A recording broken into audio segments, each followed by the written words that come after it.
Namna ya pili ya kuweza kugundua ya kwamba Mungu amekuitia ufanye kitu gani au kusudi la Mungu ndani yako. Namna ya pili inasema msukumo wa ndani, msukumo mzito wa ndani wa kufanya jambo fulani. Msukumo mzito,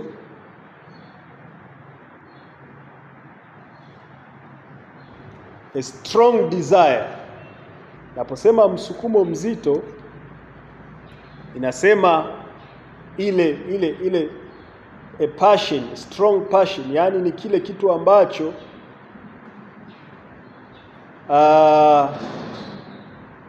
kipo ndani yako na usipokifanya kitaendelea kupiga kengele. Kitaendelea kupiga kengele. Yaani huo msukumo hautakuacha. Yaani hautakuja uache kupiga kelele ndani yako mpaka utakapofanya hicho kitu. Mpaka utakapoishi katika hilo kusudi. Mhubiri sura ya 3 mstari wa 11. Kila kitu amekifanya kizuri kwa wakati wake, tena ameiweka hiyo milele ndani ya mioyo yao.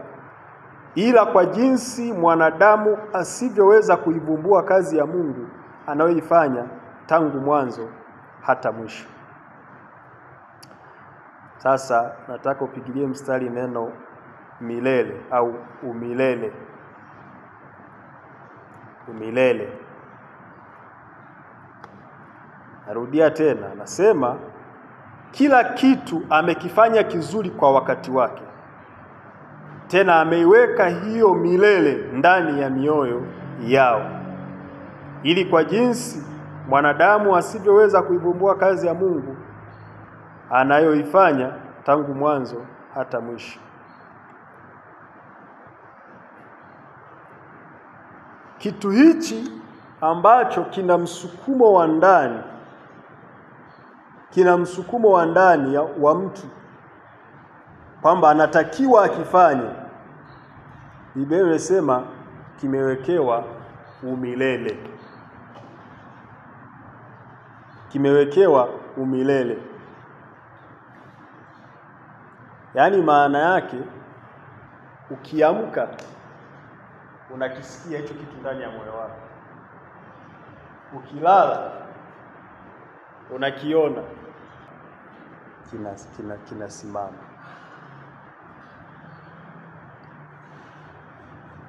Ni kitu ambacho ni msukumo wa ndani kufanya jambo fulani ambacho hakijawahi kukuacha hata siku moja. Unaweza ukakisahau kwa muda, lakini baada ya muda utakikumbuka. Msukumo wa ndani. Msukumo wa ndani mzito. Huo umilele ndio ambao ni ishara mojawapo kwamba jambo hilo halikutoki ndani ya mawazo yako, ndani ya fikra zako, ndani ya unapopumzika, unapolala, ndoto zako, maongezi yako, unajikuta unazungumza mambo hayo.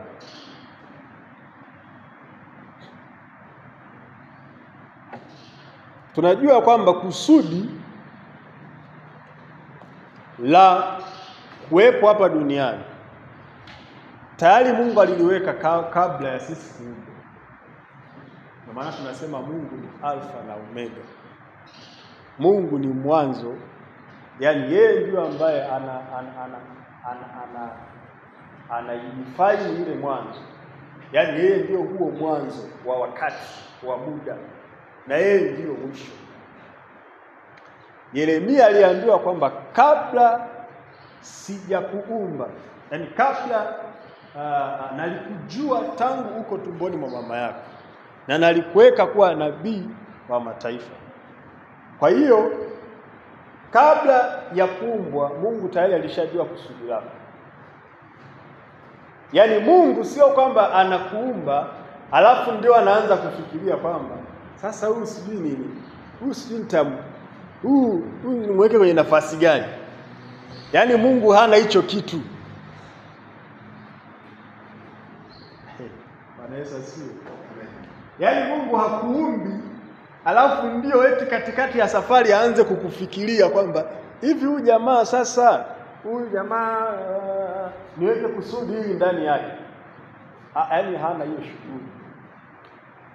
Yaani ukiona umeumbwa, maana yake Mungu tayari ameshalitimiza lile kusudi. Yaani wewe kuumbwa kwako ni mwanzo tu wa kutimiza lile kusudi. Lile kusudi tayari limeshatimizwa na Mungu mwenyewe. Yaani unapoumbwa tayari Mungu anaweka lile kusudi ndani ya moyo wako. Siku ya kwanza mimba inapotungwa mpaka unapozaliwa, miezi 9 inapoisha, unapokuwa mtoto, unapokuwa una miaka mmoja, miaka miwili, mpaka miaka ambayo uko nayo sasa hivi, unatembea na kusudi la Mungu moyoni mwako. Yaani lipo, unatembea nalo.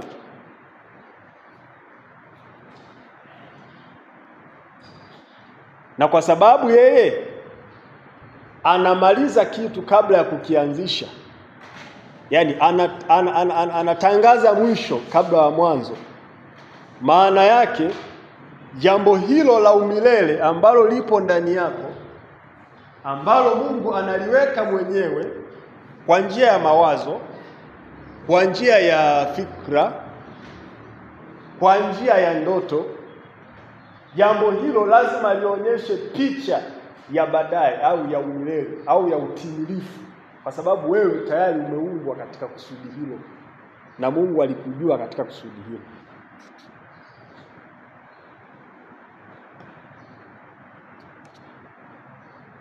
Na shetani ni mjanja sana. Shetani ni mjanja sana. Kati ya vitu ambavyo shetani anazuia Mkristo asiweze kuvitambua ni kusudi. Ni kusudi. Na anaweza akatambua, anaweza akakuwekea mazingira tu ya hali pengine ngumu ya maisha, uchumi mgumu, mambo hayaeleweki, unafanya biashara, hela hamna. Yaani unaweza ukajikatia tamaa. Na ukisikiliza dunia inasema nini siku zote, lazima utapishana na kile ambacho Mungu amekusudia. Tuko pamoja watumishi wa Mungu. Njia ya tatu. Njia ya tatu.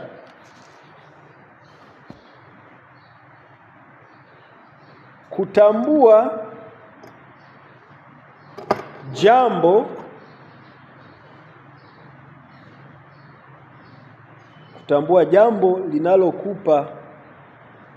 linalokupa utoshelevu wa kweli.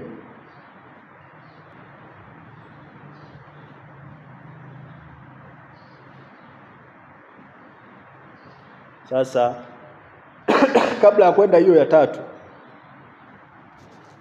tusome Zaburi sura ya 37 mstari wa 4.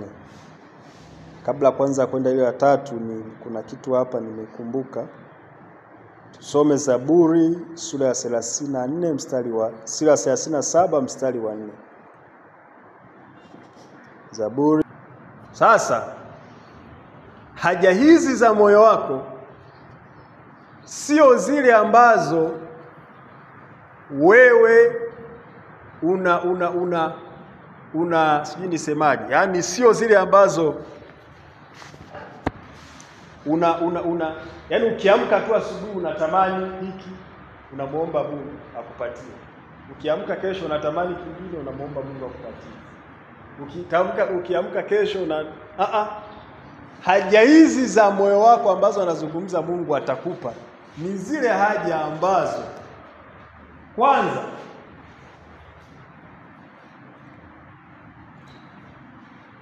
Ni Mungu mwenyewe anaweka ndani ya moyo wako hizo haja.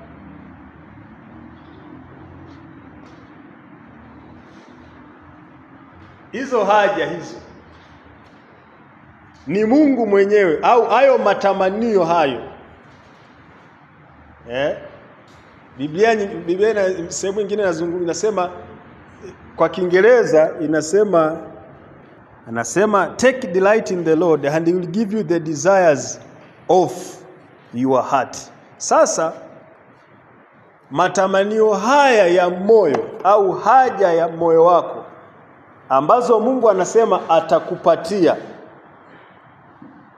atakupa haja za moyo wako, ni yale matamanio ambayo Mungu ameyaweka mwenyewe. Mungu ameyaweka mwenyewe. Labda niseme hivi, unaweza ukanielewa. Maono hayamilikiwi na mtu.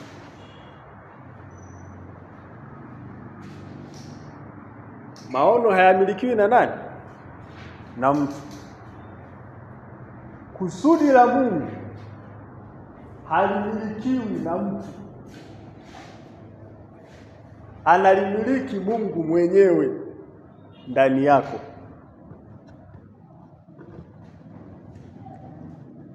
Bwana Yesu asifiwe. Unajua maono ungekuwa unayamiliki wewe, ungeweza kuyabadilisha. Ungeweza kusema kwamba leo mimi sitaki hichi ambacho nilikisema miaka iliyopita. Hayo maono unayoyaona wewe kimsingi anayamiliki Mungu mwenyewe, ila tu amekupa uwezo wa kuyaona. Hilo kusudi ambalo Mungu ameweka ndani yako kwa namna mbalimbali ya kulitambua, iwe ni kwa vipawa, iwe ni kwa kusikia huu msukumo wa ndani yako ambao ni mzito, ambao haukuachi, unaendelea tu kusukuma hili jambo, yani unaona kwamba uko katika nafasi fulani. Hiyo ni kitu ambacho mmiliki wake ni Mungu mwenyewe. Na kwa sababu mmiliki wake ni Mungu mwenyewe, ndio maana yeye anatakiwa aamue hata namna ya unavyowaza moyoni mwako. Kwa sababu yeye ndio mmiliki mwenyewe, anatakiwa aamue hata haja za moyo wako ni haja gani. Yaani lazima aamue. Bwana Yesu asifiwe. Na ndio maana nikasema haja hizi za moyo sio ambazo unaamua tu wewe unakurupuka kwamba Mungu naomba hiki, Mungu naomba hiki, Mungu naomba hiki.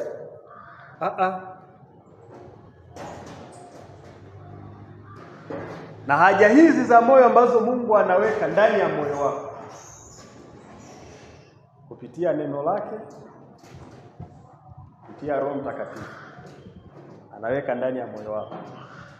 Haja hizi ndizo Mungu anasema ya kwamba utajifurahisha kwa Bwana, naye atakupa haja za moyo wako. Utajifurahisha kwa Bwana akishakupa haja za moyo wako, lakini sio zile za kwako wewe, zile ambazo Mungu ameziweka ndani yako. Haijalishi sasa hivi naweza usiwe kwenye ule mstari, kwa sababu bado tunajitafuta.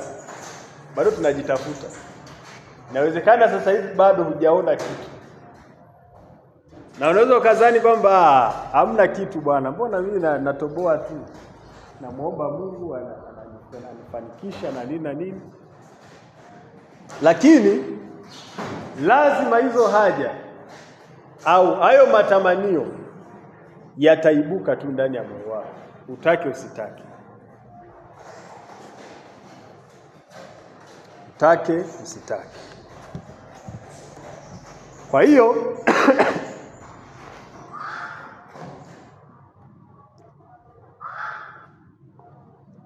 nikiongelea sasa hilo la tatu, njia ya tatu, jambo ambalo linaachilia satisfaction au linaachilia, kwa Kiswahili nimezungumzaje hapo, utoshelevu hali ya kutosheka ndani ya moyo wako,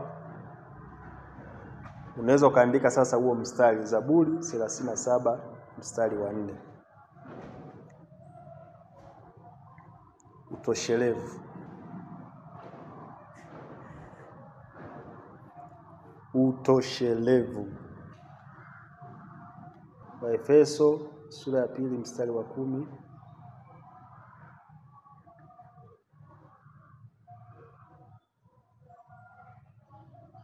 Waefeso sura ya 2 mstari wa 10. Biblia inasema maana tu kazi yake tuliumbwa katika Kristo Yesu tutende matendo mema ambayo tokea awali Mungu aliyatengeneza ili tuenende nayo.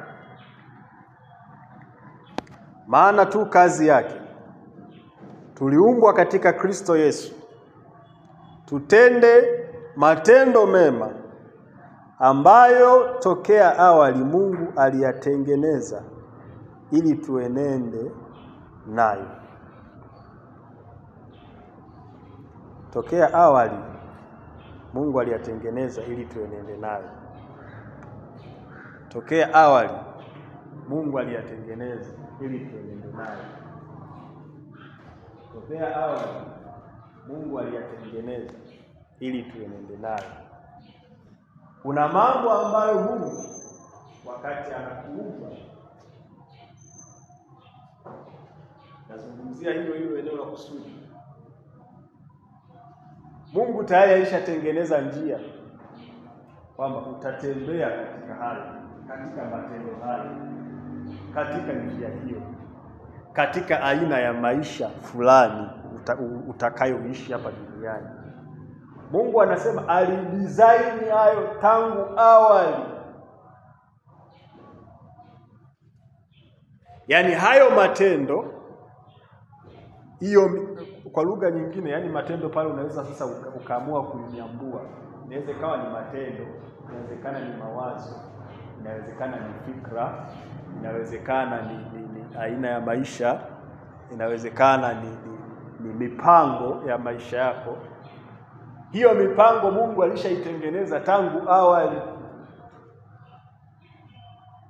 Sisi tunatakiwa tu kuenenda katika hiyo njia. Yaani tayari Mungu alishatengeneza barabara kiufupi.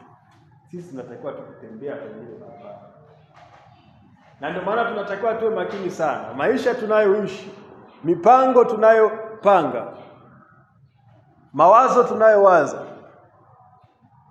fikra zetu ni lazima ziendane kabisa na lile kusudi la Mungu. Ni lazima tu ziendane.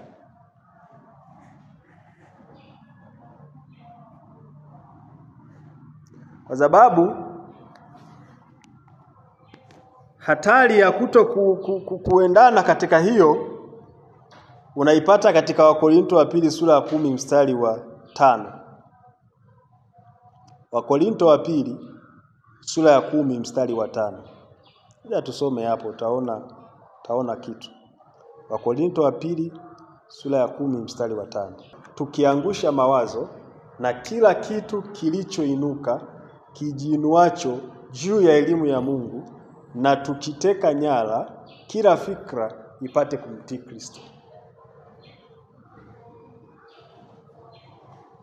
Maana yake Shetani ana namna ya kukuingizia mawazo, fikra, mipango, namna ya maisha ambayo haimtii Kristo. Na kama haimtii Kristo, maana yake haikupeleki kuishi katika kusudi la Mungu. Tukiangusha mawazo na kila kitu kilichoinuka kijiinuacho juu ya elimu ya Mungu, na tukiteka nyara kila fikra ipate kumtii Kristo. Maana yake Shetani ana namna ya kukuingizia mawazo, fikra, mipango, namna ya maisha ambayo haimtii Kristo. Na kama haimtii Kristo, maana yake haikupeleki kuishi katika kusudi la Mungu. Na kama haikupeleki katika kuishi katika kusudi la Mungu, maana yake hauenendi katika yale mambo mema ambayo Mungu aliyatengeneza tangu awali. Kwa sababu mpango wa Mungu siku zote ni kujenga ufalme wake, sio kubomoa kwa namna yoyote ile. Yaani Mungu alitutengeneza kwamba katika eneo lolote tunalofanya kazi, katika eneo lote ambalo tunafanya majukumu yetu, katika eneo hilo hilo tumpe Mungu tukufu. Yaani kumpa Mungu tukufu sio lazima usimame hapa madhabahuni kama mimi tuanze kufundisha ndio nasema Mungu atakufurahia. Katika shughuli zako huko, unauza mboga, unauza nyanya, unauza vitumbua, yaani fanya kama vile Yesu yuko hapo pembeni anakuangalia. Mpe Mungu tukufu katika hicho unachokifanya. Bwana Yesu asifiwe sana. Mistari migumu sana. Nasema katika ile Efeso tuliyosoma 2 sura ya 2 mstari wa 10 anasema tumetengenezwa kufanya mambo mema. Mambo ambayo Mungu aliyapanga kabla tuenende katika hayo.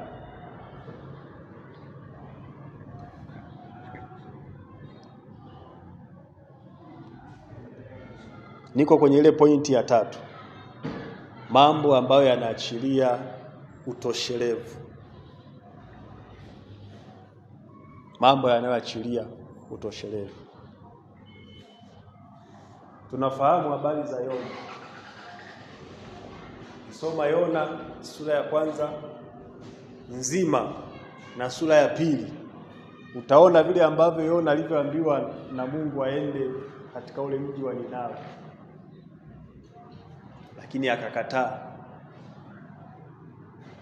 Akapiga chini. Jamaa akakata kona akaenda sehemu nyingine. Wote tunajua kilichomkuta. Alimezwa na samaki. Mwisho wa siku kuja kunyoosha mikono. Sasa Bwana mkubwa, kwa namna hii, nitaenda. Mawazo ya Mungu ambayo yalikuwa ndani ya Yona na mawazo yake Yona yalikuwa vitu viwili tofauti.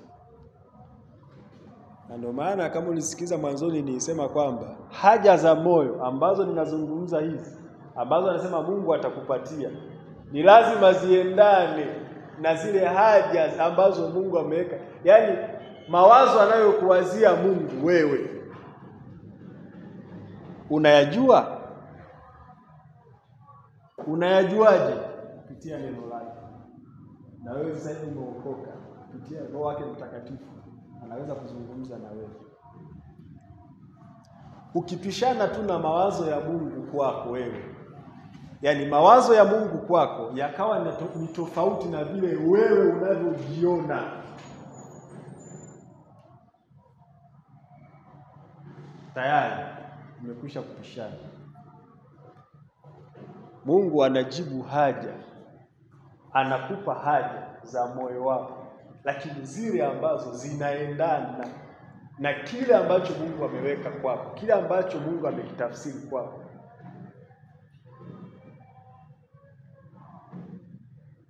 Unajionaje? Unajiona kama Mungu anavyokuona? Wakati ambao unashindwa kujiona kama Mungu anavyokuona,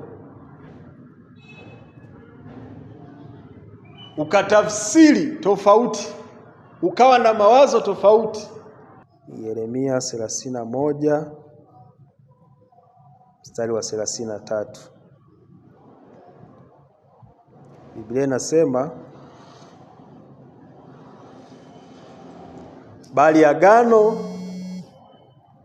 bali agano hili ndilo nitakalofanya na nyumba ya Israeli baada ya siku zile, asema Bwana, nitatia sheria yangu ndani yao, na katika mioyo yao nitaiandika, nami nitakuwa Mungu wao, nao watakuwa watu wangu.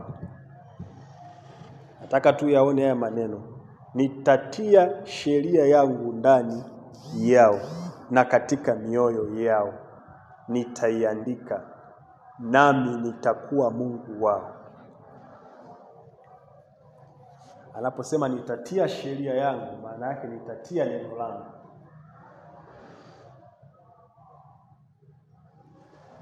Maana yake nitatia roho wangu ndani yao. Alafu anasema na katika mioyo yao nitaiandika, yaani katika moyo wa kila mmoja wetu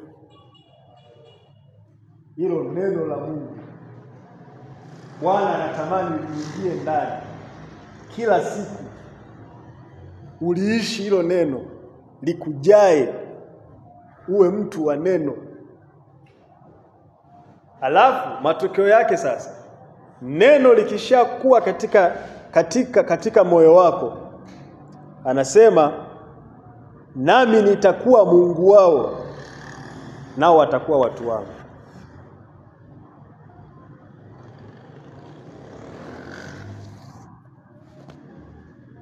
Takuwa Mungu wao, nao watakuwa watu wangu. Kwa hiyo Mungu anaweka mawazo, anaweka mipango, anaweka matamanio ndani ya mtu, ili uweze kuyatambua hayo matamanio. Wewe ndio ambaye unatakiwa uyatambue, kwa sababu unatakiwa uyaone ndani yako. Mungu akishayaweka, na wewe inabidi uyaone ndani yako. Ukishayaona uyatambue, ukishayatambua uishi kulingana na hayo, kwa sababu kimsingi hilo ndilo kusudi la Mungu kwako. Yaani hata kama ulikuwa unatamani kuishi tu maisha aina fulani ya kujiamulia, unataka ujiamulie tu uishi maisha aina fulani, utaishi tu hivyo unavyotaka, lakini kimsingi hutapata satisfaction, hutapata utoshelevu huu, yaani kujisikia umetosheka kufanya jambo ambalo unasikia moyo umetosheka. Ni haya mawazo, hii mipango, ni haya maneno ambayo Mungu anatia ndani ya mioyo yetu. Tukiweza kuishi katika hayo, tukiweza kuwa na mahusiano karibu na Mungu, tutaishi maisha ambayo kila jambo unalolifanya utagundua kwamba linakupatia utoshelevu ndani ya moyo wako, na utagundua kwamba hili ndilo kusudi kwa kweli ambalo Mungu ameliweka ndani ya moyo wangu.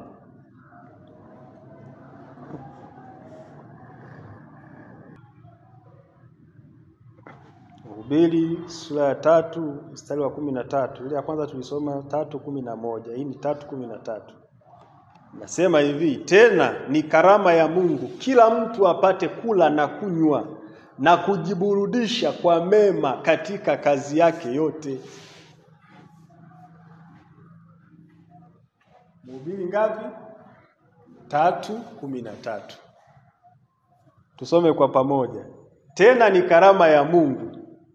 Tusome kwa pamoja. Tena ni karama ya Mungu kila mtu apate kula na kunywa na kujiburudisha kwa mema katika kazi yake yote.